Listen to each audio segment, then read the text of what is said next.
La licence pro développeur mobile est une formation accessible en Bac+2, donc accessible pour des étudiants qui ont obtenu un BTS, un DUT, notamment DUT informatique ou DUT MEMI ou réseau et télécom. C'est une formation donc sur un an qui se déroule dans les locaux de l'IUT de La Rochelle.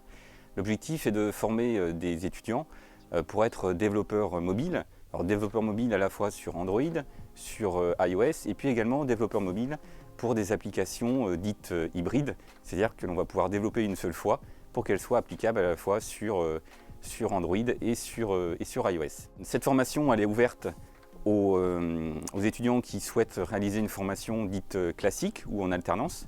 Les étudiants classiques vont réaliser la formation avec les enseignements à l'IUT et puis vont réaliser un stage de 14 à 16 semaines en fin de formation pour obtenir leur diplôme. Et puis les étudiants en alternance, eh bien, eux vont avoir un contrat de travail avec une entreprise et toutes les 2 semaines, eh bien, ils vont aller travailler pendant 2 semaines dans une entreprise sur une mission qui sera confiée par l'entreprise.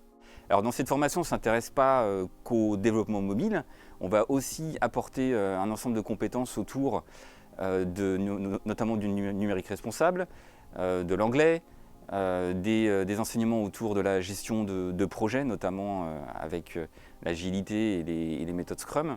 Au niveau des enseignements, donc on a plus de 40% de nos enseignements qui sont réalisés par des professionnels, ce qui montre bien notre intégration avec le monde socio-économique environnant. Et puis les étudiants, au cours de cette formation, vont pouvoir se spécialiser dans 2 parcours. Donc un parcours plutôt développeur mobile full stack et puis un parcours développeur mobile et IoT, donc IoT pour objets connectés.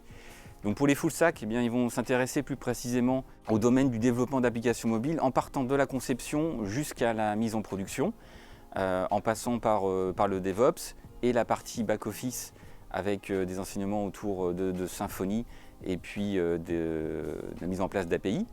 Et puis pour les développeurs mobiles et IoT, l'idée là c'est de s'intéresser au développement Android avancé, c'est-à-dire qu'on va s'intéresser à développer des applications mobiles qui vont aller utiliser différents capteurs du téléphone ou des capteurs externes. Et on va s'intéresser également aux tests d'applications et à toute la partie réseau mobilité. Sachez qu'au niveau des débouchés, donc 100% de nos étudiants, d'après les statistiques, sont en emploi après 30 mois. Pour nous rejoindre, il suffit de candidater sur e-candidat.